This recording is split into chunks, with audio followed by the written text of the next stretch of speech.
Rumah produksi Falcon Black menggelar gala premier film terbaru Guna-Guna Istri Muda. Film Guna-Guna Istri Muda merupakan remake film klasik yang pernah tayang di bioskop tahun 1977. Kini, film tersebut telah diadaptasi dengan sentuhan modern oleh sutradara Raska Robi Ertanto. Film Guna-Guna Istri Muda tayang di seluruh bioskop Indonesia mulai 27 November 2024. Dengan yang sudah kita udah deg-degan dari minggu-minggu sebelumnya dan akhirnya malam hari ini tiba dan lihat langsung reaksi yang sangat luar biasa seperti apa, Mas? Silakan. Yang udah pasti seneng banget tadi dari reaksi penonton, ada momen-momen yang tepuk tangan, terus ada yang ketawa juga, terus ada yang tegang juga, takut, ada yang mukul-mukul juga, jadi seneng banget. Apalagi ketika menyenangkan ketika Sumi turun dari langit ya, sampai senang sekali. Kayaknya banyak fansnya nih Sumi, kayaknya banyak, nanti nextnya banyak yang mau berobat sama Sumi. Udah pada nyabutin rambut Mas Boris. Mas Robi, tapi menariknya ini kan dari di tahun 1977 film Guna-Guna Istri Muda box office dan juga jadi salah satu film terbaik di Indonesia. Untuk Mas Robi sendiri sebagai sutradara ini menjadi tantangan kah atau menjadi kayak wah ini malah lebih nyaman nih karena IP-nya sudah ada dan masyarakat sudah dekat gitu. Lang, silakan Lang di sebelah Mas Robi. Ya. Silakan Mas Robi.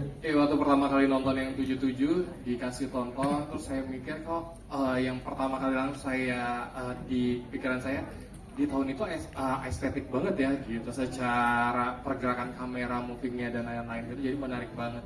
Nah ketika di remake, bagaimana ya caranya untuk bisa tidak lebih maksudnya menjaga karya itu tetap bagus gitu seperti tahun 1977 gitu. Nah untungnya Bu Erika sangat ini ya menjagain kita dari awal, dari pra sampai ending sampai post juga secara detail gitu, bagaimana film ini bisa bikin jadi tetap bagus gitu sebagai karya. Yes, terima kasih Mas Robi. Kita ke Mas. Oke, terima kasih Mas Vincent. Kenapa alasannya? Karena ternyata manusia itu lebih menyeramkan daripada hantu. Betul. Itu adalah Guna-Guna Istri Muda. Terus yang kedua tadi pertanyaannya. Ini kenapa di saat ini menurut gue itu waktu yang tepat untuk remake dan sutradaranya adalah Mas Robi? Ya, yang pertama tadi udah dijawab ya. Yang kedua kenapa Robi? Karena dia yang minta. Ya itu juga. Itu juga. Tapi kita berpikir bahwa satu tadi bahasanya Robi, kita bisa bikin horor yang elegan. Iya. Ya itu alasannya. Itu alasannya. Siap. Terima kasih Bu Kendrika. Saya tadinya pada saat ditawarin sama manajer saya dari Falcon dihubungin buat ikutan film Guna-Guna Istri Muda. Hah? Guna-Guna Istri Muda horor dong gue. Iya, horor. Aduh, nggak mau ah. Horor kan pulangnya pagi-pagi melulu, gitu kan? Enggak, ini mainnya sama Lulu Tobing, sama Happy Salma, sama Doi Damara, ada juga Karissa, dan juga Abizar. Keren-keren, ayo ambil. Aduh, terus syutingnya jalan sampai pagi nggak? Udah, pokoknya coba aja dulu, gitu kan? Dibikinnya sama Falcon lagi kan? Oh gitu ya. Ya udah, aku ngobrol dulu sama sutradaranya deh. Terus ketemu sama Mas Robi, terus Mas Robi bilang bahwa enggak, kita nggak akan syuting sampai pagi-pagi kecuali kalau urgent gitu loh. Dan pada saat pendalaman karakternya ya karena ini drama horor, jadi ya penyesuaiannya tidak terlalu sulit. Belajar naik dinding cuma 3 kali.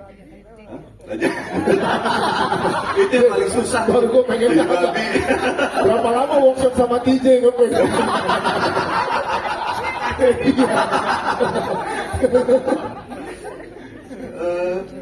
Ya nggak terlalu sulit sih. Terus kalau referensi sih Mas Robi nggak ngasih referensi kemana-mana, dia cuma bilang supaya main sejujur mungkin aja gitu. Ya alhamdulillah saya banyak dibantu sama sutradara terutama, dan juga teman-teman pemain di sini yang bikin saya berusaha untuk sejujur mungkin untuk mainin perannya. Dan yang paling susah sebenarnya sih itu ya, punya istri 2. Ya, itu yang susah ternyata. Susah, walaupun kayaknya pengen gitu, tapi serem ya. Tapi serem gitu. Kalau istri muda begitu sih serem ya. Serem. Muda. Ya kalau enggak juga serem juga kali. Tapi next project Falcon akan ngajakin lagi dengan genre yang lebih beda lagi, tertarik ya Mas Anjasmara? Ya, Yang lebih menantang lagi. enggak, ya kenapa enggak? Yes, itu ya. Tepuk tangan dong untuk Mas Anjasmara, terima kasih. Disampaikan kalau dari sudut pandangnya Om Burhan deh untuk penonton di Indonesia, silakan.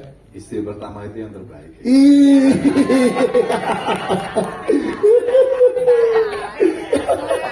Bisa aja udah begini aja yang pertama terbaik gitu. Ada lagi Mas Anjas yang mau disampaikan, silakan. Ya, terima kasih Mas Robi, Ibu Fredrika sudah membuat film ini dan ditulis dengan skenario yang sangat baik sekali dengan Mas Alim ya. Terima kasih juga sudah mempercayakan film ini untuk saya perankan sebagai Burhan. Semoga saya tidak mengecewakan, dan teman-teman semua terima kasih kerjasamanya luar biasa. Nanti saya berobat ya Bu. Iya Pak Burhan belum berobat. Iya. Menyenangkan ya barengan sama Karissa dan juga Mbak Lulu Tobing di sini kan kita lihat intens sekali gitu. Iya benar, luar biasa. Saya bekerja ditemani oleh perempuan-perempuan hebat. Yes. Dari saya sangat bangga sekali dan beruntung sekali bisa bergabung di film ini. Mas Anjasmara, terima kasih Mas Anjasmara. Sebelum ke teman-teman media, Mas, semoga itu pujian yang jujur. Gitu ya.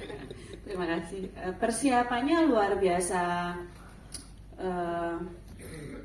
banyak ya. Dari sebelum saya menerima tawaran ini, saya sudah diskusi dengan Happy Salma bisa apa enggaknya. Dia ikut ngebantu saya untuk menerima proyek ini sebenarnya.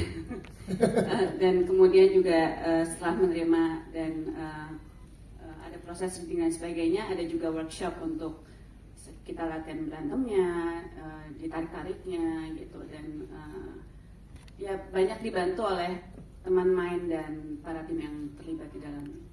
siap, terima kasih. Dan setelah syuting badan saya biru-biru Mas. 2 minggu selesai syuting, hari terakhir kita harus syuting sampai jam 4 subuh ya Rob ya. Itu besok pagi ya badan saya gemeteran karena udah nggak pernah lagi umur segini syuting sampai jam 4 subuh. Tapi totalitas seperti yang diberikan oleh Mbak Lulu Tobing untuk di sini ya. Lumayan ya. Yes.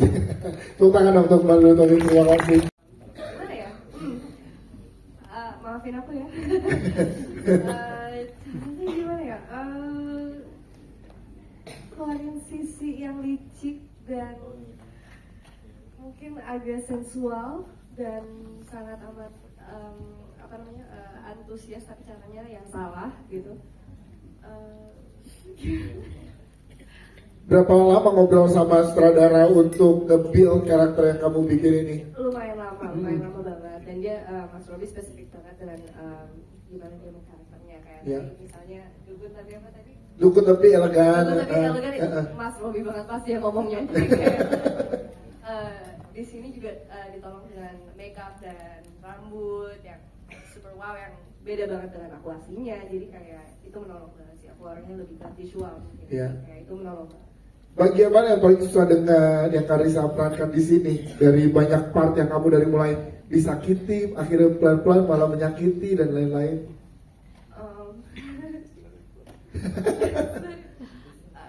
Semuanya susah sih. Semuanya susah ya? Soalnya kayak aku tuh gugup banget. Setiap hari kayak gak ada satu hari pun dimana aku gak deg-degan ketemu dengan cast yang oh my god, you know, kayak aku bersyukur banget bisa satu layar dengan everyone here. So, Yes, Karissa Perusa. Terima kasih Karissa.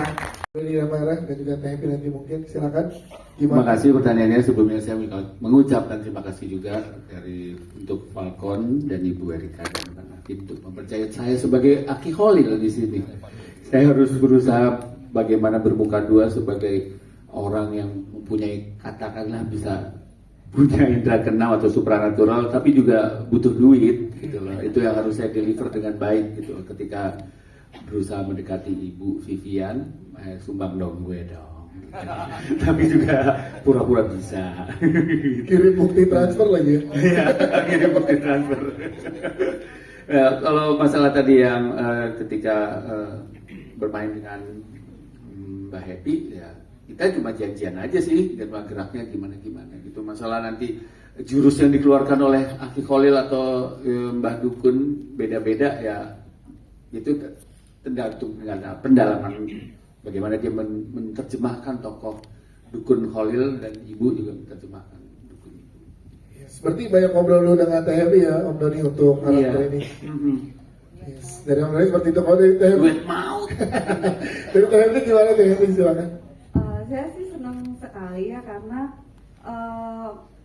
kita tuh melewati proses yang lumayan cukup panjang sebetulnya. Ya. Saya sama Mas Robi diskusi panjang, bahkan sama Lulu kita sama-sama ditawarin, kita juga diskusi gitu kayak apa yang menarik. Dan saya senangnya selama proses itu ada beberapa catatan-catatan, diberi ruang gitu untuk kita kayak sebagai aktor tuh kita tidak menganggap sutradara tuh kayak mandor gitu. Jadi kayak kita diberikan ruang untuk memberikan sidik jari di dalam peran tersebut. Itu menurut saya sangat menyenangkan, dan saya sangat percaya walaupun tadi kayak jumpalitan, kita duet maut banget ya ketika berperang itu, sebetulnya tentu kita dijaga oleh tim-tim yang profesional, ada koreonya juga, kita latihan lumayan cukup intens.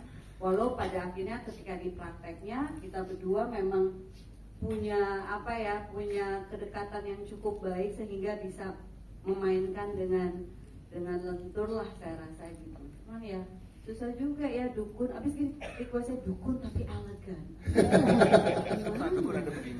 Iya dukunnya.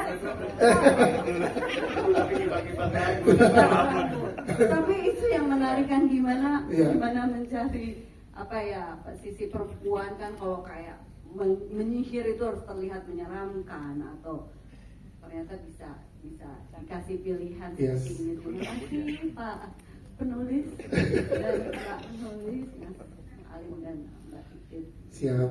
Terima kasih untuk Teh. Terima kasih untuk pertanyaannya, takut banget. Pengen delete Twitter, pengen delete letterbox. Tapi iya takut sedikit.